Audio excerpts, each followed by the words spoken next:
Tom Hanks has confirmed that he and his wife have tested positive for the coronavirus.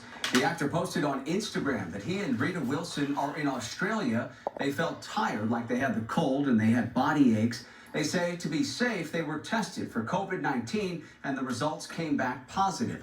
Hanks says they will be observed and isolated as long as public health and safety requires. Hanks is in Australia right now to film an Elvis Presley movie.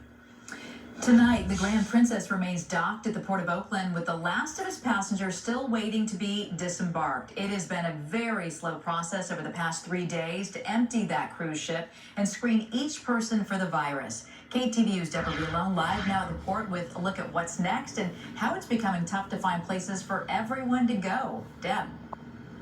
Well, Julie, a CDC spokesman tells me they're down to their final 300 passengers. That sounds like a lot of people, but not on a ship this big. 2,200 have been taken off since this operation began Monday. We're in Oakland, California, and this cruise liner with coronavirus has arrived, on our shores. We live in strange times, I'll say that.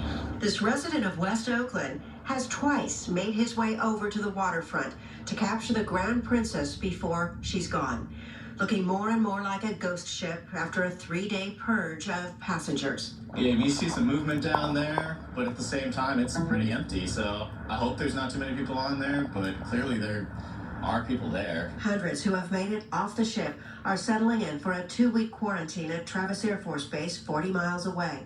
But after numerous busloads over several days, the Westwind Hotel is now filled to capacity.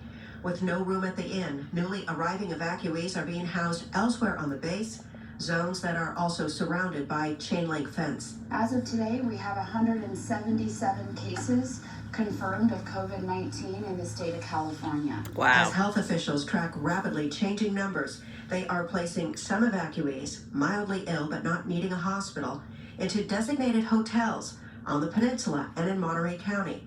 Lodging used solely to quarantine. Our job right now as public health is to lean forward, be prepared to meet this moment as a state, to support our federal partners in this operation, and to take care of each other. At least this operation, the ship evacuation, is winding down. At Oakland International Airport, this third wave of passengers boarded jets for the next stage of their ordeal. Quarantine at other military settings or more distant destinations. I waved a couple of times, hopefully I can get a wave back. Drivers for DHL have been watching the spectacle right outside their hub all week. It's crazy. It's crazy for us to open up the back of DHL doors and to see the planes and everything. They look like they're tired and ready to go home. They look like they're fed up with whatever's going on and they just want it to be over. Employees who are nervous about being so close have been given the opportunity to go home. They've been passing out masks, gloves, and I went in this morning and I seen a whole table full of Lysol. Passengers are being taken to parts of the country where they can go into quarantine closer to home. The 300 stragglers are the toughest ones to place. Special circumstances or out-of-the-way destinations, so the charter arrangements are trickier. But CDC tells me sometime tomorrow they'll be releasing this ship, and the cruise line can then decide when they want to push off and quarantine the 1,100-member crew, presumably at sea.